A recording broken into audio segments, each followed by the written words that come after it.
Find the missing number, অর্থাৎ এখানে কতভাবে বের করতে বলেছে। ফার্স্ট আমাদের দেখতে হবে যে এই মাঝখানের সংখ্যাগুলি কীভাবে আসছে।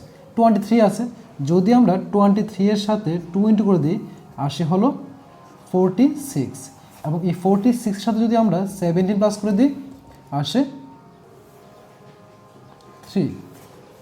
এখন 27 রয়েছে, 27 ইন্টু যদি 2 করে দিই আসে 54, এই 54-এর সাথে 9 প্লাস করে দিলে আসে 63। এটা আসলো।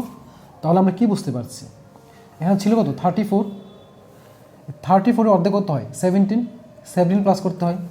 এখানে ছিল কত 18-এর অর্ধেক কত হয় 9, আর 9 প্লাস করতে হচ্ছে। তো সেমভাবে এখানে 31 আছে, 31 ইন্টু 2 আসে 62, এবং যেহেতু প্রত্যেকবার এখানে সংখ্যার আসার জন্য প্লাস তার অর্ধেক করতে হচ্ছে, প্লাস তার অর্ধেক করতে হচ্ছে, তাহলে এখানেও তার অর্ধেক হবে। 28 রয়েছে, 28-এর অর্ধেক হয় 14, তাহলে 14কে যদি প্লাস করে দিয়ে আসে 76। অপশন নাম্বার সি হবে সঠিক উত্তর।